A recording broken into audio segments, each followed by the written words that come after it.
Hey guys, how are we today? Today I've got a little bit of a treat for you, depending on how much you love Disney. Um, I've always really wanted to rework a popular story and make the main character disabled.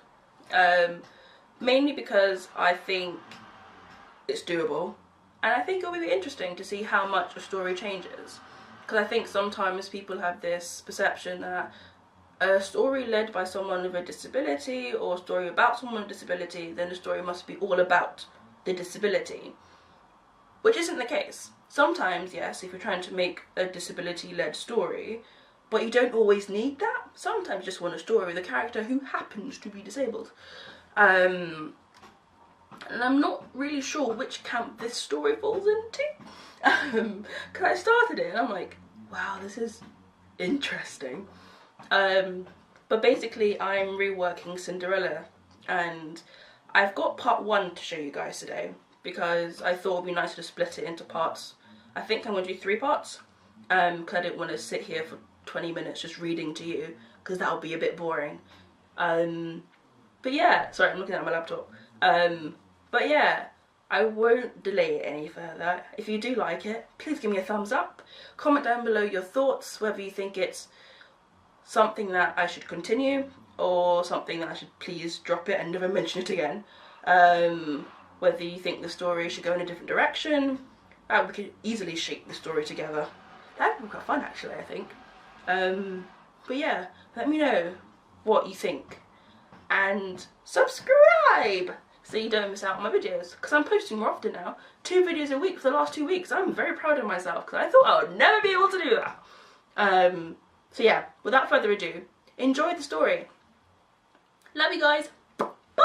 Okay, a bit of housekeeping. My dad is doing a load of work downstairs in the garden, so if you hear drilling or tapping or anything that sounds like it's about to go crash or boom, that's just me dad in the garden. Okay.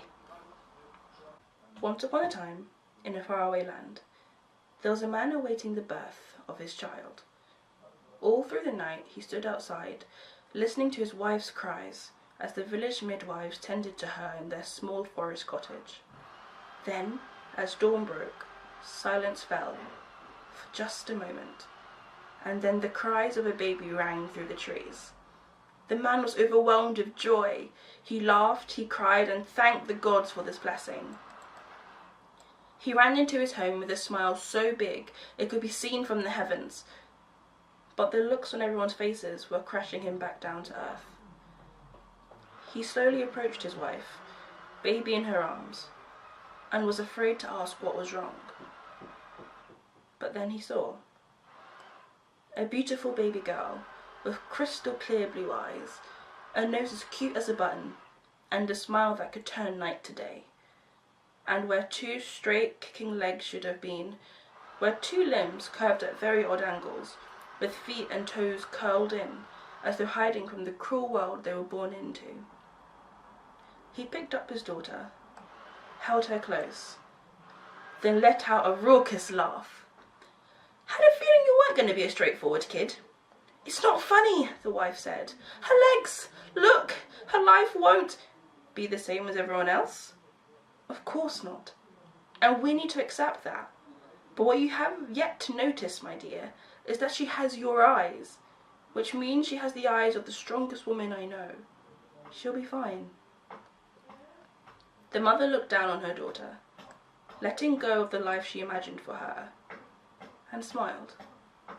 She will be fine, as long as she doesn't get your awful teeth. They both laughed, and that's what they did throughout their life together, laughing through the good times and bad. And their daughter, Ella, was loved. But when Ella was just 17, her mother became incredibly ill, and on her deathbed spoke to her beloved child. Remember, Ella, laugh.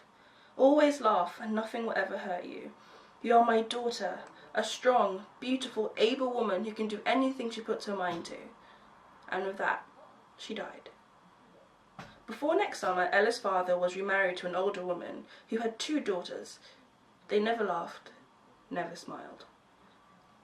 But as though the heavens had turned their back on our poor maiden, her father died before winter's end. A heart attack, the doctor said. which was peculiar as her father didn't drink or smoke and used to run through the forest before dawn every morning. Sadly, the end of his life marked the beginning of Ella's torment. First, her stepmother took away her pretty dresses and gave her rags instead, since there was no point wearing a nice dress if you were never going to dance in it. Then she banished Ella to live in the cellar so the curse upon her legs wouldn't spread to her elegant stepdaughters. Finally, at dinner time, Ella's meal was placed 10 feet away from her. All she had to do was walk 10 steps, just 10 steps, without falling over, and she could eat. But no matter how hard Ella tried, she could only manage a few steps before falling onto the cold, hard floor.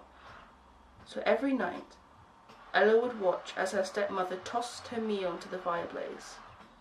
And every night, Ella would tearfully salvage what she could from the cinders of the flames, as her stepsisters cruelly chanted, "Cinderella, Cinderella." That is how she got the name Cinderella.